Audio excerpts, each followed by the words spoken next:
membahas olahraga, lifestyle, gaya hidup, wisata,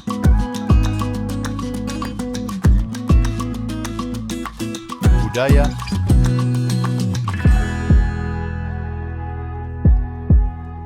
politik dan hukum akan dibahas seru bersama host kece dari Odeng dan co-host tercantik Rida dalam program Pagi Seru Sultan TV.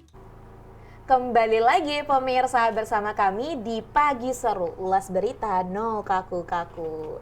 Nah pemirsa, kalau tadi di segmen sebelumnya kita udah mengulas dua berita nih ya dari kaca internasional dan juga nasional. Nih kita akan ngobrolin lagi nih ya Der ya. Untuk di segmen ini ada satu berita yang cukup mengiris hati lah ya kalau menurut aku ya Der ya. Ini terkait dengan pembunuhan ibu oleh anaknya. Kalau dilihat dari informasi yang kita bahas pagi ini ya, Rida, ya ini pembunuhannya diakibatkan karena si anak ini tidak dituruti beli motor. Nah, mungkin bisa nanti kita bisa lihat di layar nih terkait dengan beritanya.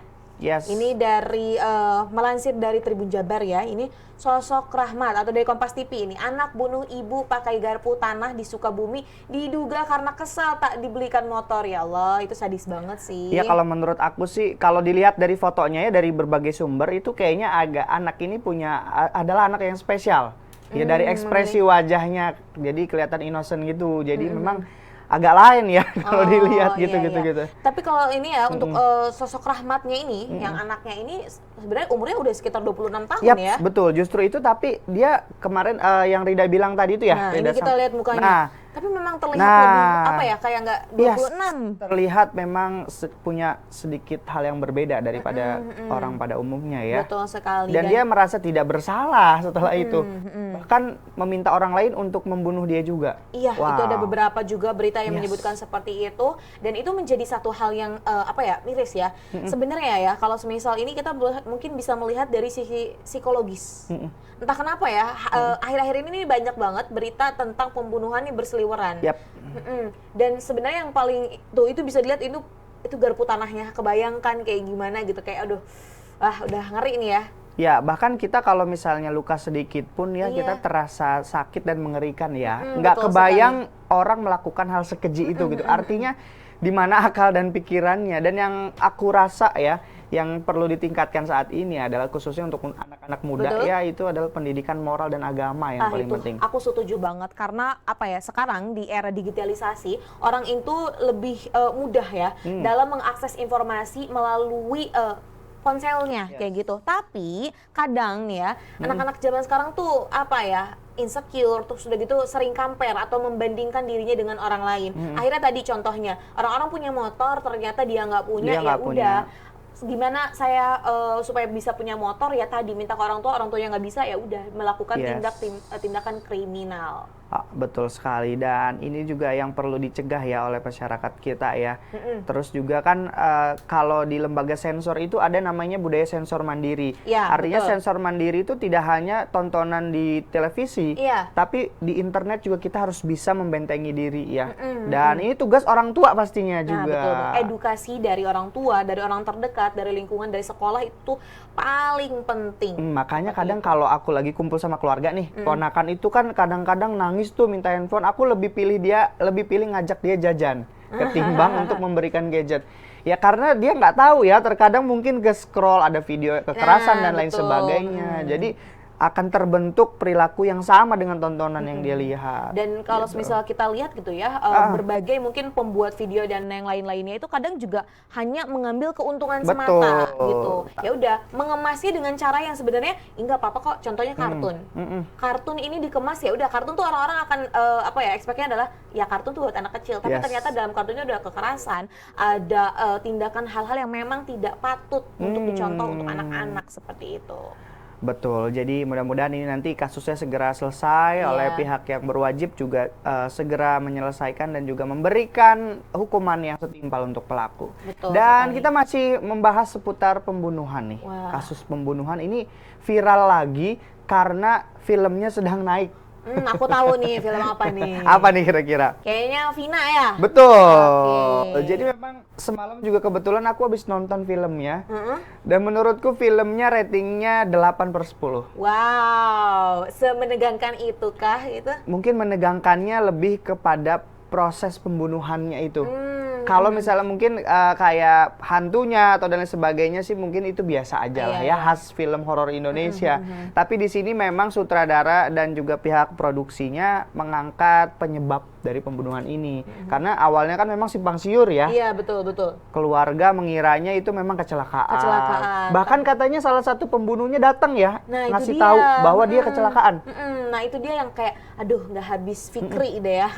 Dan rata-rata pada saat itu memang pembunuhnya juga remaja ya. Betul sekali. Ini kita bisa melihat cuplikan dari trailer film Vina Sebelum 7 Hari ini. Yes, betul. Dan kalau dilihat pemerannya ini memang punya kemiripan yang betul sangat banget. dekat. Dan sempat aku juga baca ya beberapa artikel, memang pihak keluarga pun sengaja memilih castingnya itu emang benar-benar mirip gitu. Oh, jadi melibatkan keluarga nih? Iya, betul. Okay. Karena yang aku baca dari beberapa sumber, yang si Vina dalam film ini ternyata awalnya tuh menjadi Linda. Linda tuh temannya Vina yang memang dirasuki kan. Tapi akhirnya keluarga itu melihat kok sosoknya yang Linda ini lebih mirip untuk jadi Vina ya. Akhirnya ditukar. Akhirnya di-switch lah gitu. Dan memang kalau dilihat dari film nih Rida, awalnya ini Vina merupakan korban bullying di sekolahnya. Iya, namun Vina ini adalah salah satu karakter orang yang melawan terhadap bullying. Betul, jadi semakin dia melawan, semakin terjadi itu kasus pembulian di sekolahnya. Iya. Dan ini juga bukan hanya Vina, ternyata memang Vina waktu itu memiliki kekasih ya. Kalau kita melihat dari kronologi kejadiannya, Vina memiliki kekasih yang namanya Eki ya. Nah, akhirnya tadi pelakunya ya, ada satu pelaku yang memang katanya itu dijadikan otak ataupun dalangnya ini belum ketemu ya sampai sekarang, dan ternyata bukan hanya dilakukan kekerasan dipukul dan yang lain-lain, tapi tadi juga sampai ada kekerasan seksual. Betul. Jadi total pelakunya adalah 11 orang. Dan sejak 2016 hingga 2024 tahun ini baru didapatkan 8 tersangka. Jadi masih ada 3 DPO yang belum ditangkap. Nah, tapi jadi gara-gara imbasnya boomingnya nih film Vina ini, akhirnya Polda Jabar ini mengeluarkan 3 DPO kembali nih. Yes, tapi dari 3 DPO ini nggak ada sketsa sama sekali loh. Jadi gimana kita mau bantu untuk memecahkan kasus ini? Coba. Tapi kalau menurut analisa aku pribadi sebagai orang awam nih, kita sudah punya 8 orang tersangka atau terdakwa yang terpidana ya, sudah dipenjara ya, sudah berjalan masa hukuman. Artinya sangat kecil kemungkinan kalau pihak kepolisian tidak bisa menemukan, karena mereka udah tahu nih yang lainnya gitu. Artinya mereka ini pasti akan membuka dong siapa teman-teman mereka. Artinya gua nggak mau dong, soalnya yang ngelakuin bukan cuma gua doang. Iya, betul. Pasti. Tapi ada juga yang memang mengatakan bahwa ketiga orang ini sudah mengubah identitasnya. Itu dia. Ini kayak Gayus Tambunan ya. Apakah mereka oplas? Atau kayak Rafael Alun? Nah, itu dia. Kok sebut nama ya? Nggak apa-apa loh. Nah, itu jadi masih dalam tahap pencarian nih. Ada Peggy alias Perong dan ada 3 lainnya nih ya. Dan memang fakta menariknya, pihak keluarga sebelum film Vina ini tayang, ternyata ada yang datang ke rumahnya. Siapa tuh? Sosok misterius, intinya dalam manusia juga. Intinya seperti entahlah mengingatkan atau gimana, tapi itu juga bisa diindikasi mungkin ketiga pelaku itu yang memang belum tertangkap mendatangi. Oh, mungkin kayak cek situasi ya. Nah, betul banget. Dan salah satu yang unik dalam produksi film Vina ini, pemirsa, sutradaranya Anggi Umbara itu sempat berbagi ke media bahwa pada saat prosesi syuting tuh banyak sekali halangan. Mulai dari ada yang mengaku sebagai oknum polisi dan menghalang-halangi proses syuting. Akhirnya mereka itu tim produksi membawa hard disk rekaman yang sudah dilakukan 5 hari ke Jakarta supaya tidak ada hal-hal yang tidak diinginkan. Kemudian pada saat proses syuting di alun-alun Cirebon juga itu banyak sekali geng motor yang mengganggu atau membuat kebisingan. Jadi mereka sempat memberhentikan syuting sementara hingga geng motor itu berlalu gitu kan.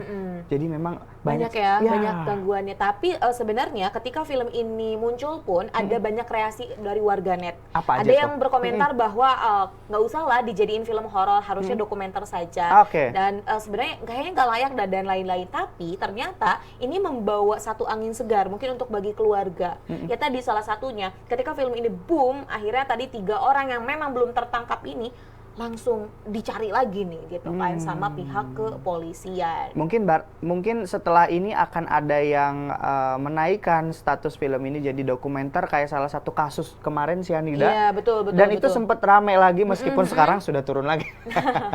Ya, namanya masa ya kayak Iya. gitu. Dan kalau semisal itu di akhirnya tuh ada ada rekaman ya. Kalau aku suka lihat di beberapa sosial media ketika filmnya sudah selesai itu diputerin rekaman asli temennya itu ya. Ya, betul.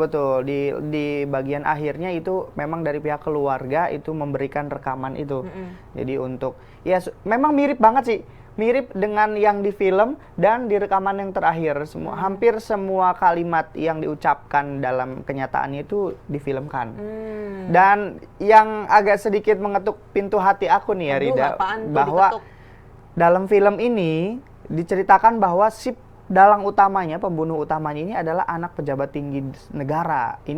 Ini antara benar atau tidaknya kita belum tahu ya. Nah, tahu ya. Makanya dalam filmnya ini kasusnya sempat ditutupi dan dihalang-halangi oleh pihak kepolisian untuk menutupi si anak pejabat tadi. Nah, kita nggak tahu ya bagaimana, dan kita juga mendoakan semoga 3 tadi ya tersangkanya cepat ditemukan seperti itu dan mendapatkan balasan yang setimpal tentu.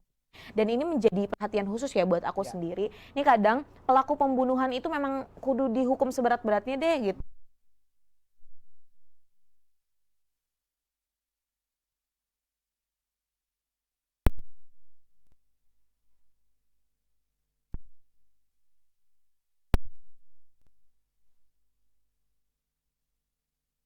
Tidak melakukan harusnya kayak gitu.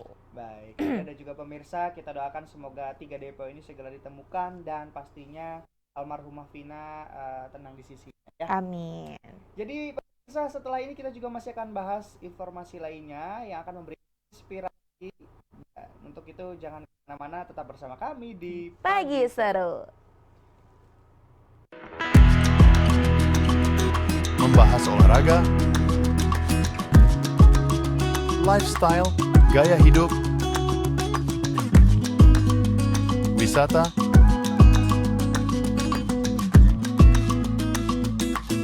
budaya,